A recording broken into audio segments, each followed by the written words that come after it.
Movie की शुरुआत होती है सन 1996 से, जहां हम तमिलनाडु के थंजात को देखते हैं, जहां एक पुजारी मंदिर को बंद करके अपने हाथी के साथ वापस घर जा रहा होता है।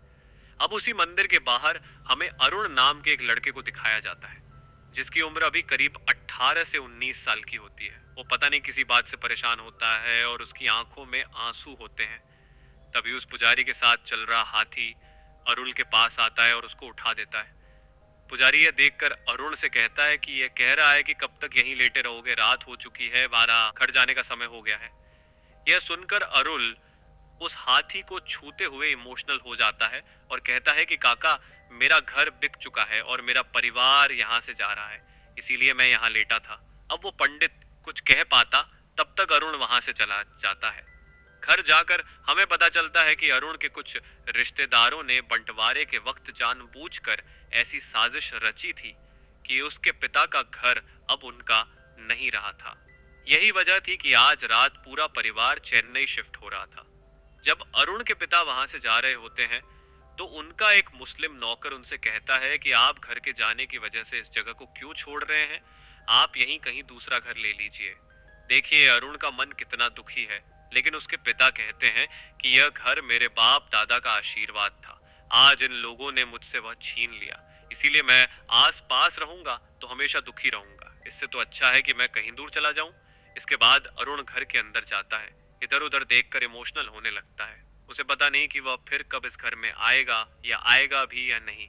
वह हर कोने की याद अपने अंदर बसा लेना चाहता है। इस बीच हम उसकी चचेरी बहन भुवना को देखते हैं, जो उम्र में अरुण से बहुत छोटी थी, लेकिन अरुण उसे एक पिता की तरह प्यार करता था। घर में वही था जो उसकी हर बात सुनता था और उसके मन का काम करता था। आज जाते वक्त वो उसको गले से लगा लेता है और फफक कर रो पड़ता है। अब सारा सामान लॉरी में लाद दिया जाता है, जिसके बाद अरुण के पिताजी पूछते हैं कि क्या सारा सामान आ गया है या अब भी कुछ रह गया है। तो एक नौकर कहता है कि सारा सामान आ गया, बस अरुण की साइकिल रह गई, मैं अभी लाता हूँ। लेकिन तभी अरुण ऐसा करने से मना कर देता है। वह कहता है कि मैं वहां साइकिल नहीं चलाने वाला, इसीलिए इसे किसी जरूरतमंद को दे देना। इस तरह पूरी फैमिली वहां से चेन्नई के लिए निकल पड़ती है, जबकि अरुण की आंखों में इस वक्त भी आंसू होते हैं। उस जगह से बहुत प्यार था, क्योंकि उसके चाचा, मामा, काका सभी उसी घर में सालों से रहा करते थे और अब सब कुछ बिखर चुका है। इसके बाद कहानी सीधे 22 साल बाद 2018 में शिफ्ट होती है। अब हम देखते हैं कि अरुण एक 40 साल का आदमी हो चुका है, जिसकी फैमिली में उसकी बेटी और पिता है। अब वह छत पर पैरट्स को दाना देने के बाद नीचे आता है। नीचे आते ही उसकी बीवी हेमा उससे कहती है कि अरे, आप तैयार नहीं हुए, आपको याद नहीं कि आज आपकी बहन भुवना की शादी है और आपको वहां जाना है। अरुण कहता है कि नहीं, मेरा जाने का मन नहीं है, मैं उस शहर में वापस नहीं जाना चाहता। तो हेमा कहती है कि आप जाना क्यों नहीं चाहते, आपकी बहन ने आपको बुलाया है, क्या आपको डर है कि आप वहां जाकर इमोशनल हो जाएंगे? मुझे लगता है आपको जाना चाहिए। इस तरह अब अरुण सिर्फ भुवना के लिए वहां जाने को तैयार हो जाता है। जाते वक्त उसकी माँ उससे कहती है कि वहां जाकर किसी से झगड़ा नहीं करना, जो हो गया सो हो गया, बस भुवना से मिलना, खाना खाना और निकल आना। इसके बाद हम देखते हैं कि अरुण के पिता बच्चों को ट्यूशन पढ़ा रहे होते हैं, क्योंकि वह अपनी पूरी जिंदगी में बच्चों को पढ़ाने का काम ही करते हुए आए थे और यहाँ भी 22 साल से यही कर रहे थे। अब अरुण को जाता देख वह कहते हैं कि इतनी जल्दी क्यों जा रहे हो, रिसेप्शन तो शाम को होगा। अरुण कहता है कि थोड़ा इधर उधर घूम लूंगा पिताजी, और फिर जाकर जल्दी आना भी तो है। मुझे तो वो कहते हैं कि ठीक है, लेकिन अगर कोई मेरे बारे में पूछेगा तो क्या कहोगे? तो अरुण कहता है कि वो मैं संभाल लूंगा, अब फिक्र मत करो। अब उसके पिता देखते हैं कि अरुण के हाथ में घड़ी नहीं है, इसीलिए वो अपनी घड़ी निकाल कर उसके हाथ में पहना देते हैं और कहते हैं कि जल्दी आना और सभी को मेरी तरह से प्रणाम करना। अब इसके बाद वो ट्रेन से थंजात पहुंचता है और रास्ते में जाते समय अरुण को गलियां और वो नज़ारे देखकर अपने बचपन की याद आने लगती है। इसी रास्ते में वो अपने पुराने घर को भी देखता है और थोड़ी देर उसी घर के पास रुक जाता है। खड़े खड़े वो उसी दिन को याद करते हुए इमोशनल हो जाता है, जब वो अपने भरे पूरे परिवार के साथ वहां रहता था। इसके बाद वो सीधे उस मंदिर चला जाता है जहां वह पहले जाया करता था, वही मंदिर जो हमने मूवी की स्टार्टिंग में देखा था। भगवान के दर्शन करने के बाद उसकी नजर उसी हाथी पर पड़ती है जो अब और बड़ा हो चुका होता है। तभी उसे हेमा का कॉल आता है, जो उससे कहती है कि वहां क्या कर रहे हो, आपको फंक्शन में होना चाहिए। तो वो कहता है कि मैं अभी फंक्शन में जाकर क्या करूंगा, वहां अभी टाइम है, वैसे भी मैं अपने रिश्तेदारों का मनहूस चेहरा नहीं देखने आया, मैं बस अपनी बहन के लिए यहाँ आया हूँ। हेमा बताती है कि मकान मालिक ने बोला है कि घर को खाली कर दो क्योंकि उसके बच्चे वापस आ रहे हैं जो अब यहीं रहेंगे। तो उस पर अरुल कहता है कि अच्छा है, वैसे भी मैं अब सोच रहा हूँ कि अपने पुराने घर को खरीद लूँ और यहीं पर शिफ्ट हो जाएंगे। ये सुनकर हेमा बहुत खुश हो जाती है और आने वाले फ्यूचर को लेकर बहुत ज्यादा एक्साइटेड हो जाती है। वेल इसके बाद अरुल फोन रख देता है और बस पकड़कर वन्यू के लिए निकल जाता है। अब जिस बस में वह बैठता है वहां कंडक्टर की सीट खाली होती है क्योंकि वह टिकट काट रहा था, इसीलिए अरुण वहीं बैठ जाता है। फिर जब कंडक्टर वापस अपनी सीट पर आता है तो वो उसको नहीं उठाता क्योंकि वो उसे कुछ जाना पहचाना सा लगता है। इसके बाद दोनों में बातें होने लगती हैं। तो ये बात पता चलती है कि ये कंडक्टर अरुल के पिता का स्टूडेंट था। इस कंडक्टर को भी पता होता है कि घर का बंटवारा होने की वजह से अरुल की फैमिली कहीं दूर चली गई थी। अब इतने सालों बाद अरुल दोबारा अपने गांव में वापस आया है। तो कंडक्टर कहता है कि अरे सर, उसच खड़े वाली बात को तो कई साल गुजर गए, यहाँ पर आपके और काफी सारे रिश्तेदार हैं, आपको तो आते जाते रहना चाहिए। लेकिन अरुल कहता है कि ये इतना आसान नहीं है, मैं सोच तो रहा हूँ पर अभी कुछ कह नहीं सकता। इसके बाद कंडक्टर पूछता है कि आप असल में कहाँ पर जा रहे हो। तो अरुल उसे शादी का कार्ड दिखाकर एड्रेस कंफर्म करता है। वो देखकर कंडक्टर उसे अगले रेलवे स्टेशन के क्रॉसिंग पर उतरने को कहता है क्योंकि वहां से शादी का वेन्यू पास पड़ेगा। तो इस तरह अरुल उस फंक्शन हॉल पर पहुंच ही जाता है। यहाँ आने के बाद वह सबसे लास्ट वाली सीट पर जाकर बैठ जाता है ताकि किसी को नजर ना आए। लेकिन तभी अरुल की एक कजिन उसे देख लेती है और फौरन उसके पास आकर उसका और बाकी सभी का हाल चाल पूछने लगती है। वह यह भी पूछती है कि बाकी सब क्यों नहीं आए। अरुल बताता है कि मेरी बेटी के एग्जाम्स हैं, इसलिए मैं अकेला ही आया और माँ बाबा बूढ़े हो चुके हैं, उन्हें आने जाने में तकलीफ होती है, पर मुझे मेरी बहन के बुलावे पर आना था इसलिए मैं आ गया। अरुल की बातों से वह बहुत खुश होती है और कहती है कि हमारे रिश्तेदारों में इतने सारे फंक्शंस गुजरे लेकिन तुम एक बार भी नहीं आए, पर अच्छा हुआ तुम भुवना की शादी पर आ गए। अब थोड़ी देर बाद एक लड़का अरुल के पीछे आकर उसकी आंखें बंद करने लगता है और पूछता है कि पहचानो कौन।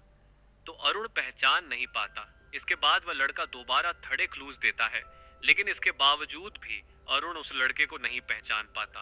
अब वह लड़का उसके सामने आकर कहता है कि मैं हूँ भैया, क्या आपने अभी भी मुझे नहीं पहचाना। पर शक्ल देखने के बाद भी अरुण को यह नहीं पता चलता कि वह लड़का कौन है, पर फिर भी उस लड़के को बुरा न लगे, इस वजह से ऐसे प्रिटेंड करता है जैसे वह उसको पहचान गया है। इसके बाद वह लड़का अरुल के साथ बहुत ही पुरानी बातें शेयर करता है जो अरुण को याद तक नहीं होती। इस बीच अरुण उससे बात करते करते बहुत याद करने की कोशिश करता है कि ये लड़का कौन है जो इतना सब कुछ याद किए बैठा है, लेकिन मैं इसको नहीं पहचान पा रहा। इतने में वो लड़का एक वेटर को अपने भाई यानी अरुल के लिए स्पेशल मिठाई लाने को कहता है और इस बीच वो एक पल के लिए भी अरुल का साथ नहीं छोड़ता। फिर थोड़ी देर बाद अरुल को उसके मामा देख लेते हैं जो उसके पास आकर इमोशनल हो जाते हैं। वो कहते हैं कि कितने बड़े हो गए अरुल, लेकिन तुम बाकी फंक्शंस में क्यों नहीं आए, उन लोगों ने जो किया वो किया, लेकिन हम लोग तो यहाँ पर थे ना। अरुल अपने मामा को देखकर बहुत खुश हो जाता है और वो कहता है कि मामा जी ये सब छोड़िए, बहन की शादी पर उन लोगों की बात मत कीजिए। अब इसी बीच अरुल अपने मामा से उस लड़के के बारे में पूछने की कोशिश करता है कि वह लड़का कौन है, लेकिन तभी वह लड़का खुद मिठाई लाकर अरुल को देते हुए कहता है कि वेटर ने बहुत देर लगा दी भैया, इसलिए मैं खुद आपके लिए मिठाई ले आया। इस तरह अब अरुल को मौका ही नहीं मिलता कि वह उस लड़के के बारे में मामा से पूछ सके। फिर थोड़ी देर बाद अरुल अपने पिता को कॉल करके अपने मामा के हाथ में फोन थमा देता है। तो अरुल का मामा उनसे कहता है कि जीजा जी अगर आप भी शादी में आते तो बहुत ही अच्छा लगता। वैसे भी बहुत साल बीत गए हम लोगों को मिले हुए, हमारे सारे रिश्तेदार यहीं पर हैं, सिर्फ आप लोग ही यहाँ से दूर हैं। देखिए जीजा जी, हम धीरे धीरे बूढ़े होते जा रहे हैं, इसलिए कम से कम एक बार तो हम लोगों को जरूर मिल लेना चाहिए। पता नहीं कब क्या हो जाए, और वैसे भी उस बात को अब गुजरे कई साल बीत चुके हैं। इस तरह अरुल का मामा थोड़ा इमोशनल हो जाता है। अब अरुल के पिता कहते हैं कि हाँ तुमने सही कहा, मुझे भी शादी में आना चाहिए था, मैंने बहुत बड़ी गलती कर दी, लेकिन मैं जल्दी ही तुमसे मिलने के लिए जरूर आऊंगा। इस तरह वो भी आंसू बहाकर इमोशनल होने लगते हैं। खैर इसके बाद सभी लोग उस लड़के के साथ हंसी मजाक करने लगते हैं, उसकी टांग खींचने लगते हैं मगर उस लड़के को अरुल की बातों से पता चल चुका था कि अरुल खाना खाकर वापस चला जाएगा। इसीलिए वह इस टाइम अपने भैया यानी अरुल के साथ ही रहना चाहता था। हालांकि अरुल के इस तरह फौरन जाने के डिसीजन से मामा खुश नहीं होते। वो चाहते थे कि अरुल सुबह तक के लिए रुके। अरुल समझाता है कि उसे छुट्टी नहीं मिली, इसलिए कल ड्यूटी ज्वाइन करनी है। अब इसके बाद अरुल स्टेज पर जाकर भुवना से मुलाकात करता है। जब अरुल ने गांव छोड़ा था तो भुवना एक छोटी सी बच्ची थी और आज उसकी शादी है। अपने भाई को इतने सालों बाद देखने पर वो बहुत इमोशनल हो जाती है और उससे लिपट कर रोने लगती है। अरुल उसको शांत करता है। तभी अरुल कहता है कि देखो, मैं वही शर्ट पहन कर आया हूँ जो तुमने मुझे भेजी थी। यह सुनकर भुवना के चेहरे पर मुस्कान आ जाती है और उसका हस्बैंड कहता है कि आपकी बहन हर वक्त आपके बारे में ही बातें किया करती हैं और बचपन की कहानियां सुनाती रहती हैं। आपसे मिलकर अच्छा लगा।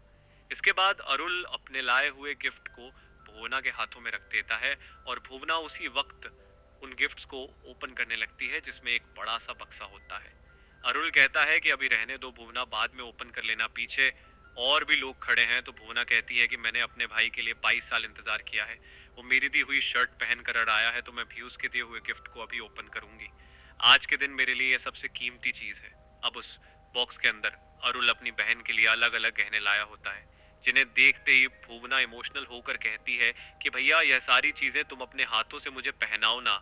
यह सुनकर अरुल भी भावुक हो जाता है और फौरन एक के बाद एक सारे गहने भुवना को पहना देता है। सच में यह सीन बहुत ही इमोशनल है। इसके बाद अरुल उस लड़के के साथ खाने वाली जगह जाता है जहां उसे उसके कुछ रिलेटिव्स मिलते हैं। अब बातों ही बातों में अरुल उनसे उस लड़के के बारे में पूछता है कि अंकल ये लड़का कौन है। तो वे अंकल उस लड़के से कहते हैं कि अरुल किसी लड़के के बारे में पूछ रहा है, उसको बता दो। यह सुनकर वह लड़का कहता है कि भैया आप किसके बारे में पूछ रहे हैं, मुझे बताइए, मैं आपको बताता हूँ। तो अब अरुल चुप होकर उस बात को टाल देता है। इसके बाद जब अरुल, उसके मामा और वह लड़का खाना खाने के लिए बैठते हैं तो उसी जगह पर वो लोग भी बैठे होते हैं। हैंजन लोगों ने अरुल की फैमिली से उनका घर छीना था। अब उनको देखकर अरुल की आंखों में आंसू आने लगते हैं और वह बिना खाना खाए वहां से जाने लगता है।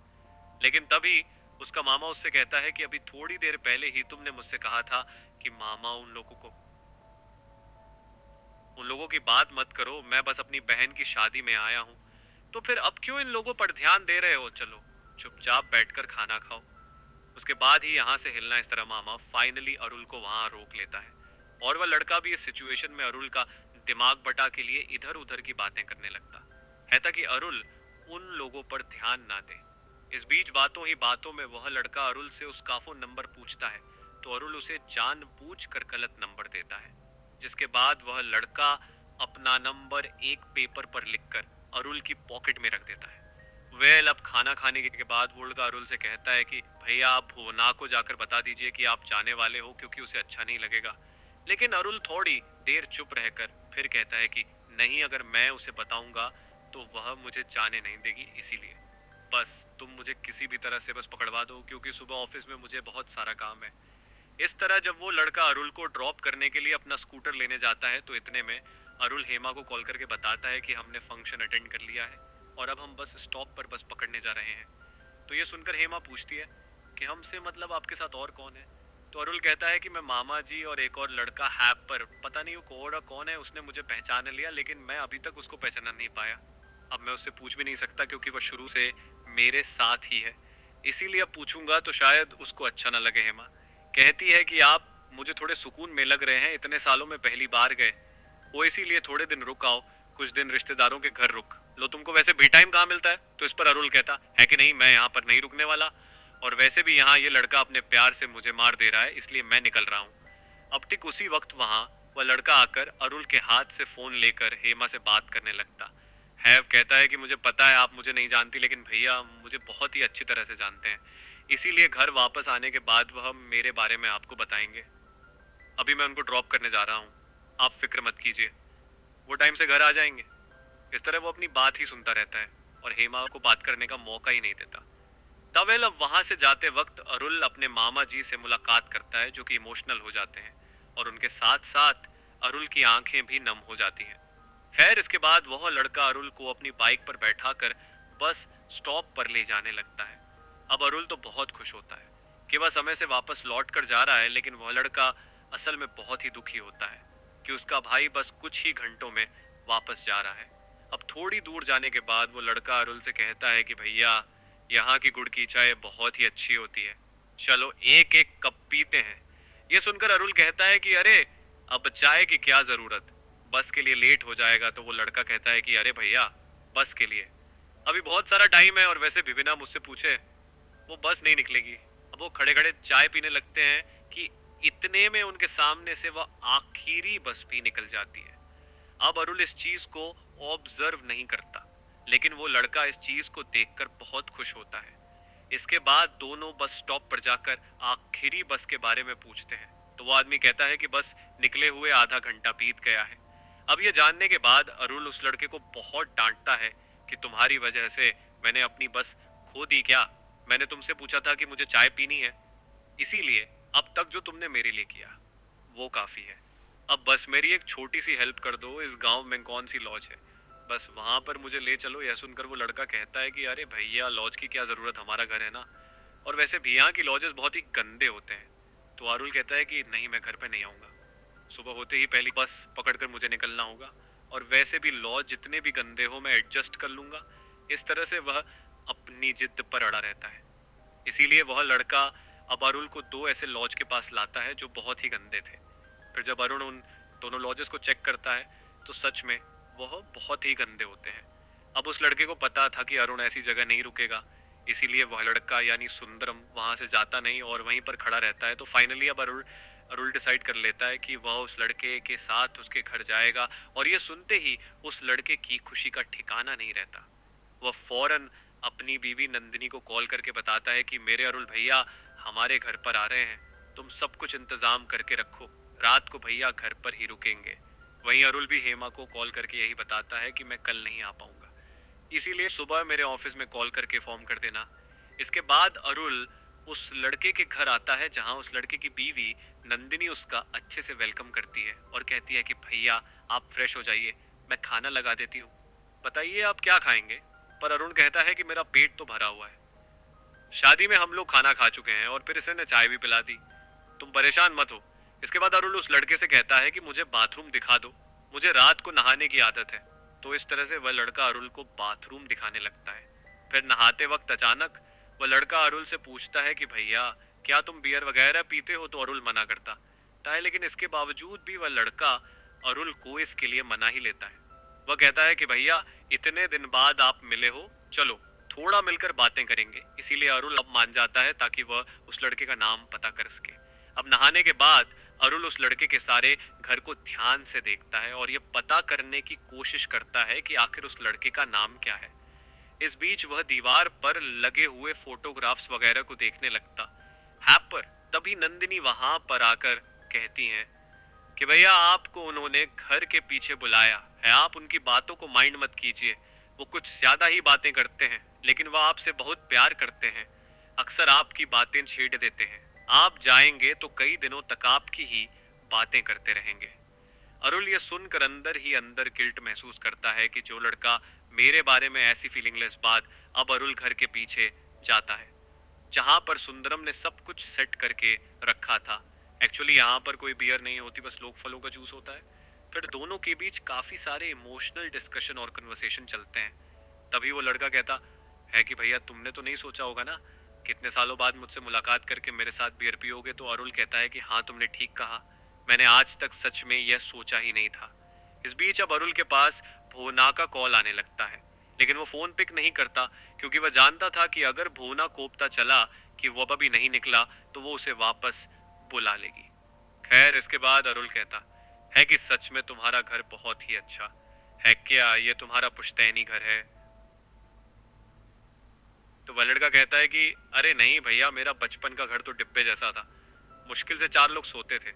दरअसल ये घर मेरे ससुर जी का है, उनके दादाजी ने ये घर बनवाया था, फिर मेरे ससुर जी के मरने के बाद मेरे सालों ने घर का बंटवारा करने का सोचा, लेकिन मेरी बीवी ने अपने हिस्से में इस घर को मांग लिया क्योंकि यहीं पर उसका बचपन वगैरह गुजरा था। लेकिन इसके भाई घर के बदले पैसे भी मांगने लगे, तो मैं नंदिनी को रोता हुआ देख नहीं पाया और किसी भी तरह से पैसे एडजस्ट करके मैंने इस घर को खरीद लिया। और भैया इस घर में आने के बाद बहुत अच्छी अच्छी चीजें हुई, अब नंदिनी प्रेग्नेंट है, जबकि पहले थोड़े मिसकैरेजेस हुए थे और प्रेग्नेंट होने की वजह से मैं उसको शादी में नहीं ले गया, क्योंकि मैं इस बार कोई रिस्क नहीं लेना चाहता। ये सुनकर अरुल कहता है कि अरे ये तो खुशी की बात है, घबराओ नहीं, अब कुछ भी गलत नहीं होगा। अगर तुम पहले बता देते तो मैं उसके लिए रास्ते में से कोई ना कोई गिफ्ट खरीद लेता। वेल, अब बातों ही बातों में वह लड़का कहता है कि भैया, मुझे सिर्फ कपड़ों का शौक है, हर महीने नए कपड़े खरीद लेता हूँ। बचपन में अच्छे कपड़े नहीं होते थे, इसीलिए फटे या बाकी बड़े बच्चों के पुराने कपड़े पहनता था, जिसको देखकर सभी बच्चे चिढ़ाते थे। ऊपर से उस वक्त फैमिली में पैसे भी नहीं थे, तो उन्हें कपड़े लाता भी कहाँ से? फिर पैसे ना हो तो कोई रिश्तेदार भी पूछने नहीं आता था, कोई हेल्प नहीं करता था। लेकिन आपकी फैमिली ऐसी नहीं थी भैया। आपके पिताजी ने मेरे पिताजी जी को बहुत सपोर्ट किया, आपने मुझे बहुत सपोर्ट किया। आप मेरी जिंदगी में बहुत अहमियत रखते हो, क्योंकि आपने कभी भी पैसों को नहीं, इंसान को अहमियत दी। उसकी बातें सुनकर अरुल मन ही मन सोचने लगता है कि आखिर मैं कितना खुदगर्ज हूँ कि इस लड़के के घर का खाना खा रहा हूँ, ये मुझे इतना मानता है, फिर भी मैं उसको पहचान नहीं पा रहा। अब इन्हीं बातों के बीच अचानक अरुल को एक बेल की आवाज आती है। तो वो लड़का कहता है कि भैया घबराओ नहीं, वो मेरा ही बैल है, चलो उसे मिलवा आता हूँ। इसके बाद वो उस बैल के पास अरुल को ले जाता है। वह बताता है कि कई साल पहले जब ये छोटा था तो सभी ने बाकी बैल खरीद लिए, लेकिन मेले में इसको किसी ने नहीं खरीदा। दिखने में ये बेहद कमजोर था, लेकिन बहुत ही गुस्सैल भी। पर मुझे इसको अकेला देखकर अच्छा नहीं लगा और मैंने इसको खरीद लिया। फिर आपके मामा जी ने इसको देखा और इसको जल्लीकट्टू के लिए ट्रेन किया, और फिर मैंने भी इसको ट्रेनिंग दी, जिसके बाद इसने जल्लीकट्टू में लगातार 3 साल प्राइज जीता, और तब से इसका नाम धोनी रख दिया। जब लोग मुझे इसके नाम के साथ बुलाते हैं तो मुझे बहुत अच्छा लगता है भैया। पर अब तो सरकार ने इस गेम पर बैन लगा दिया है और मुझे भी कुछ समझ में नहीं आता है। जल्लीकट्टू बैन होने के बाद जब भी फेस्टिवल आता है तो फेस्टिवल पहले की तरह नजर ही नहीं आता, सब कुछ सुना सुना सा लगता है। लेकिन एक दिन मैंने ये देखा कि मेरा धोनी बहुत ही गुस्से में है जल्लीकट्टू के गेम खेलने के लिए, इसीलिए मैं उसी वक्त अपने धोनी और गांव के कुछ लड़कों को लेकर ग्राउंड में चला गया इसको खिलाने के लिए। फिर हम वहां पर एंजॉय करने लगे कि तभी वहां पर पुलिस वाले आ गए। लेकिन भैया आपको पता है, हैरानी की बात तो ये थी कि वो पुलिस वाला भी मेरे धोनी के साथ गेम खेलने लगा। हालांकि उस गेम के बाद बेचारे उस कांस्टेबल की जॉब चली गई। वेल, अब उसी वक्त नंदिनी अपने पति को कॉल करके डांटते हैं कि मैंने तुमको कितनी बार कहा कि रात के समय उस तरफ मत जाया करो, और ऊपर से तुम भैया को भी ले गए। इस बीच वो अरुल से कहती है कि भैया उस तरफ बहुत सारे सांप हैं। तो ये सुनकर वो उस लड़के से पूछता है कि क्या सच में यहाँ पर सांप है? तो वो लड़का कहता है कि हाँ भैया, रिसेंटली 4 बच्चे भी दिए हैं उसने, हालांकि वो हमारा ही सांप है, कुछ नहीं करेगा, आप फिक्र मत करो। लेकिन अरुल कहता है कि तुम क्या आदमी हो यार, आखिर घर में सांप कौन पालता है? तो वो लड़का कहता है कि अरे भैया मैंने कहाँ पाला, वो तो बस यहीं पर घूमता रहता है, और वैसे भी पता नहीं उसका खानदान यहाँ पर कब से होगा, अगर मैं उसको भगा दूं तो उसको अच्छा लगेगा। तो ये सुनकर अरुल को वही सब याद आने लगता है कि कैसे उसे भी अपने सालों के मकान में रहने के बाद भगा दिया गया था। खैर, तभी वह लड़का कहता है कि भैया ये सब छोड़िए, आपको याद है स्कूल में पढ़ाते समय आपके पास एक साइकिल हुआ करती थी, क्या आपको याद है उस साइकिल का क्या हुआ? तो अरुल कहता है कि नहीं नहीं, इतनी वे पुरानी बातें याद नहीं मुझे। हाँ, लेकिन मुझे यह याद है कि मैं उस समय पर अंडरटेकर की स्टिकर्स लेकर अपनी साइकिल पर चिपकाया करता था। यह सुनकर वो लड़का कहता है कि भैया उस झगड़े के बाद आप लोगों ने तो अपने सामान को लेकर इस गांव को छोड़ दिया, और गांव छोड़ने से पहले आपके पिताजी ने मेरे पिताजी से कहा था कि यह साइकिल किसी को दे दो जिसे भी जरूरत हो। तो मेरे पिताजी ने डिसाइड किया कि उस साइकिल को वह खुद रखेंगे, और जब मुझे ये बात पता चली तो मेरी खुशी का ठिकाना ही नहीं रहा कि हमारे घर पर एक साइकिल आने वाली है स्कूल में। मैं उसी साइकिल के बारे में सोचने लगा कि वह साइकिल कैसी होगी, क्या मैं उस साइकिल को चला पाऊंगा या नहीं। भैया आप लोगों के जाने के बाद मेरे पापा उस घर को अच्छे से साफ सुथरा करके बाद में उस साइकिल को मैकेनिक के पास ले जाकर उसकी अच्छी तरह से रिपेयरिंग करवा के हमारे गांव पर ले आए थे। और जब मेरे पिताजी उस साइकिल को हमारे गांव पर लाए तो मैं तो खुशी से पागल ही हो गया, उस साइकिल के पीछे ही भागने लगा। इसके बाद मेरे पिताजी ने उस साइकिल पर मुझे, मेरे भाई और मेरी माँ को बिठाकर एक चक्कर घुमाया। उस दिन के बाद हम जहां पर भी जाते उसी साइकिल पर जाते, और मेरे बारे में तो पूछो ही मत, मैं तो 24 घंटों तक उसी साइकिल के साथ टाइम बिताता था। पर वो साइकिल मेरे लिए पड़ी थी, मुझे चलाना नहीं आता था, इसीलिए स्टार्टिंग में धीरे धीरे हाथ से धक्का देने लगा। फिर एक दिन मेरे इस स्ट्रगल को देखकर गांव के एक आदमी ने मुझे साइकिल को चलाना सिखाया, जिसके बाद मुझे ऐसा महसूस होने लगा कि मानो मैंने जैसे बहुत बड़ी चीज को अचीव कर लिया हो। बाद में आपके परिवार के जाने से मेरे पिताजी की आमदनी बंद हो गई, इसीलिए मेरे पिताजी इसी साइकिल पर घूमते हुए साड़ियां बेचने लगे और अपना बिजनेस स्टार्ट किया। फिर धीरे धीरे हमारी फैमिली ग्रो करने लगी। मुझे और मेरे भाई को अच्छे से स्कूल में दाखिल खिला दिलवाया। फिर एक दिन मेरे पिताजी ने यह कहा कि तुम साइकिल पर अपने भाई को लेकर स्कूल जाओ और उसे ले आओ। तो मैं उसी तरह से अपने छोटे भाई को साइकिल पर स्कूल से लेकर वापस आ गया। उस दिन से पता नहीं मेरे पिताजी को क्या हुआ, उन्होंने कभी भी मुझसे कुछ नहीं मांगा। मेरे पिताजी मुझे नाम से भी नहीं बुलाते थे, बस बड़ा बेटा कहकर बुलाते थे। वो मुझ पर बहुत भरोसा करते थे। पर भैया शायद मैं इसका बिल नहीं था। सच में भैया, उस साइकिल ने सब कुछ बदल कर रख दिया।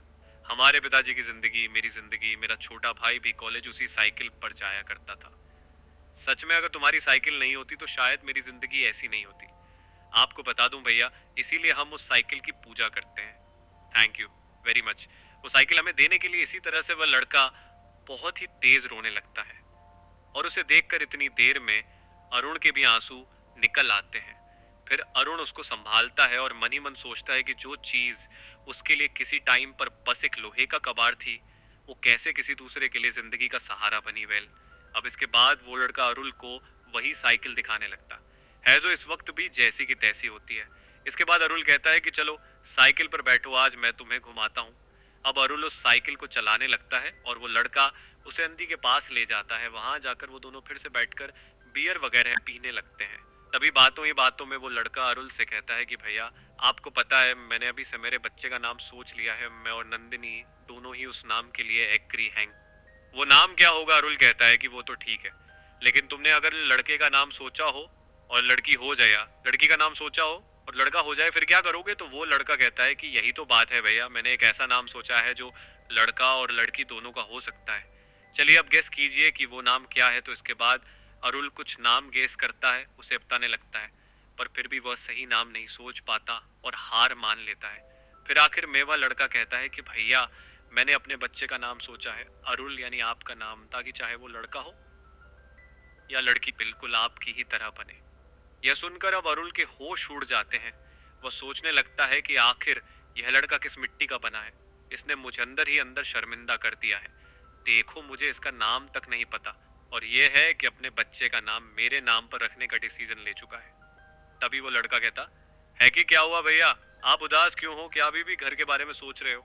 अब वो सब छोड़ दो भैया, इतने साल बीत गए। अरुण कहता है कि नहीं यार, मेरा पूरा बचपन वहां बीता है। पिताजी, दादाजी, परदादा जी सब वहीं पर पले बड़े, इसीलिए मैं उस घर को अपना परदादा ही समझता हूँ। स्कूल से आता था तो घर ना जाकर क्रिकेट खेलने लगता था। इतनी बड़ी फैमिली थी कि जब सब खाना खाते थे तो ऐसा लगता था मानो कोई दावत हो रही है। यह सुनकर वो लड़का कहता है कि हाँ भैया, आपका परिवार लाखों में एक है, जितना बड़ा वो घर है उतना ही बड़ा आपके पिताजी का दिल भी है। मैं समझ सकता हूँ कि जब आप इतना सोच रहे हो तो आपके पिताजी तो इस जगह को और भी ज्यादा याद करते होंगे। अरुण कहता है कि सही कहा तुमने, तुम्हारे लिए वो साइकिल जितनी इंपॉर्टेंट है उतना ही इंपॉर्टेंट वो घर मेरे लिए है। वेल, अब इसी बीच वो लड़का अरुण से एक पुराने मंदिर के बारे में जिक्र करता है जो कि इनके गांव से थोड़ी ही दूरी पर होता है। असल में यह इनके कुल देवता का मंदिर होता है, इसीलिए इस लड़के को जब कभी भी टाइम मिलता है तो वो उस मंदिर के पास जाकर दिया जलाकर प्रार्थना करने लगता है। इस बीच वह लड़का कहता है कि कई बार त्योहारों पर मुझे आपकी याद आती है, इसीलिए मैं भगवान से यही कहता था कि मेरे भैया से मुझे जल्दी मिलवा दो, और देखो आप आ गए। खैर, अब वहां से वापस जाते समय यह दोनों एक दूसरे की चप्पल पहन लेते हैं और रास्ते में गाना गाते और डांस करते हुए अपने घर वापस आ जाते हैं। फिर घर वापस आने के बाद सोते समय वह लड़का अरुण से अचानक कहता है कि भैया, क्या आप मेरी एक बात मानोगे? तो अरुण कहता है कि बोलो, क्या बात है? तो वो लड़का कहता है कि भैया, आप एक काम करो, बस मेरे लिए उन 4 लोगों को माफ कर दो। अरे वो लोग तो अपने पाप में मर मिटेंगे, लेकिन ऐसे में आप अपनी खुशी को क्यों बर्बाद करते हो कि आपके बाकी रिश्तेदार आपके साथ नहीं हैं? और वैसे भी आपका दिल साफ है, अगर आप उनको बददुआ दोगे तो सच में लग जाएगी, और मैं नहीं चाहता कि आपके हाथों किसी का बुरा हो। अब ये सुनकर अरुण एकदम से चुपचाप बैठा होता है, लेकिन तभी एकदम से कहता है कि ठीक है, मैंने तुम्हारे लिए उन 4 को माफ कर दिया। इसके बाद वह दोनों सोने की तैयारी करते हैं तो अरुण के खटिया पर लेटते ही वदरी आज भी सवेरे ने लड़का वहीं उसी के पास नीचे सो जाता है। अरुण कहता है कि तुम यहाँ नीचे क्यों सो रहे हो? जाओ आराम से अंदर जाकर सो जाओ। तो वो लड़का कहता है कि भैया आप बस आज रात के लिए यहाँ हो, मुझे अपने पास रहने दीजिए। अब अरुल उस लड़के के बारे में अभी भी सोच रहा होता है कि आखिर उसका नाम कैसे पता करें। पर तभी वह लड़का कहता है कि भैया सुबह जब आप जागोगे तो मुझे मेरी बीवी और मेरे बच्चे को अपने हाथों से आशीर्वाद देकर जाना। लेकिन हाँ, आशीर्वाद देते वक्त मेरा नाम जरूर लेना, क्योंकि आप जब से यहाँ आए हो आपने मेरा नाम ही नहीं लिया। मैं आपका ही हूँ, कोई पराया नहीं हूँ भैया। यह सुनकर अरुल इमोशनल हो जाता है और कहता है कि ठीक है, लेकिन अभी तुम आराम करो। फिर उस लड़के के सोने के बाद अरुण फौरन इधर उधर उठकर चीजों को चेक करने लगता है। जो भी पॉसिबल हो वो सब कुछ करके देखता है, लेकिन उसे कोई भी ऐसा क्लू नहीं मिलता जिससे से वो उस लड़के का नाम पता कर सके। इस बीच वहां कमरे से नंदिनी आ जाती है, जो कहती है कि भैया आप सोए नहीं, क्या आपके लिए कुछ बना दूं? अब गिल्ट में बैठा अरुल नंदिनी की आंखों में आंखें डालकर बात ही नहीं कर पाता और कहता है कि नहीं, मैं सो जाऊंगा, तुम आराम करो।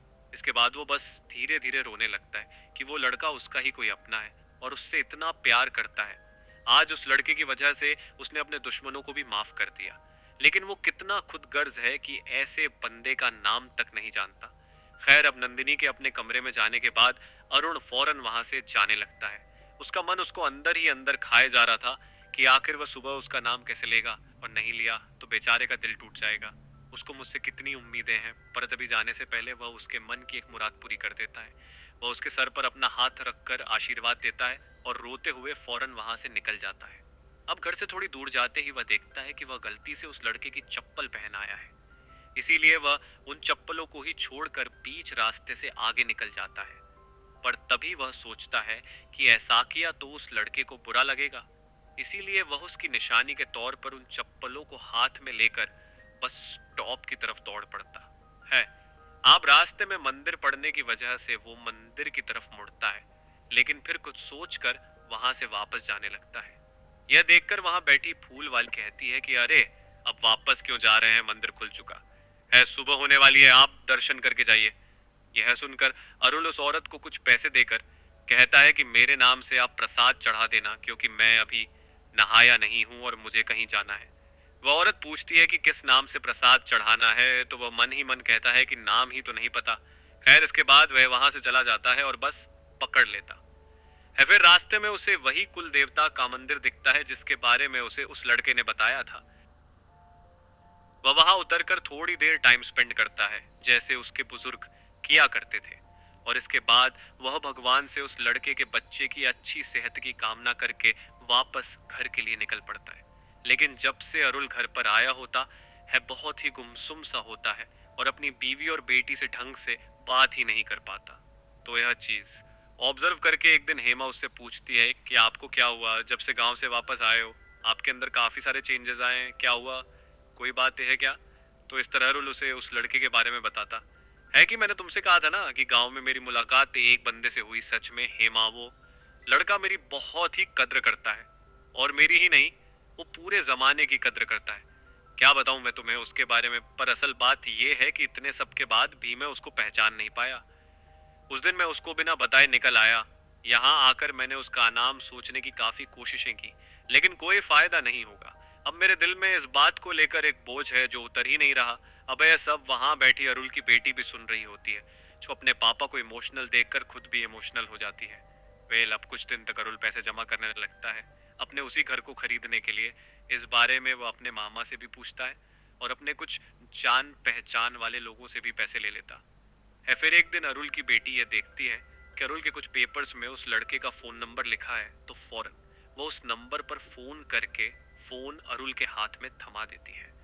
इसके बाद जब अरुल हेलो बोलता है तो वह लड़का उसकी आवाज को पहचान लेता है। वो कहता है कि भैया ये क्या सच में आप ही हो? आप उस रात ऐसे क्यों चले गए? क्या मुझसे कोई गलती हो गई थी?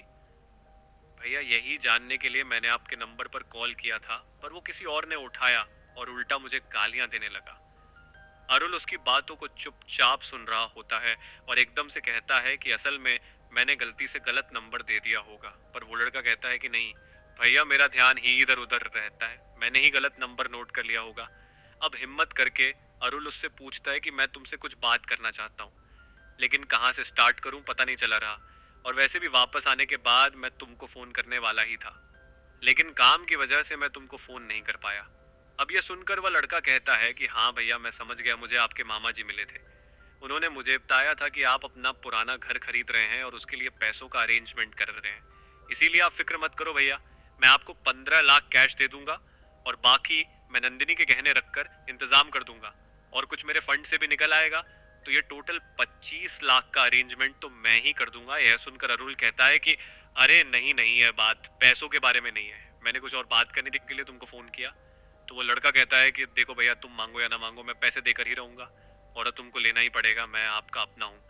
लेकिन तभी अरुल एकदम से अपने दिल की बात उसको बताने लगता है कि भाई, मैंने जानबूझकर मेरा फोन नंबर तुमको गलत दिया था। जब तुम मुझे शादी में मिले थे उस दिन मुझे तुम्हारा बिहेवियर बिल्कुल भी पसंद नहीं आया। इसीलिए मैंने सोचा कि अगर मैं तुमको अपना फोन नंबर दूंगा तो तुम मुझे बार बार फोन करते रहोगे, इसलिए मैंने जानबूझकर गलत नंबर दे दिया। पर असल में इससे भी बड़ी बात यह है कि मेरे भाई, मैं तुमको अभी तक जानता ही नहीं, तुम्हारा नाम क्या है ये भी नहीं जानता, और अभी भी मैं ये नहीं जानता कि तुम कौन हो। लेकिन जब मैंने तुम्हारा बिहेवियर देखा, तुम्हारा प्यार देखा, तुम्हारा अभिमान देखा, तो सच में मैं बहुत शर्मिंदा हो गया। मैंने बहुत हिम्मत की, लेकिन डायरेक्टली तुमसे पूछ ही नहीं पाया कि तुम्हारा नाम क्या है। फिर भी मैंने कुछ हद तक अपने आप को मैनेज किया।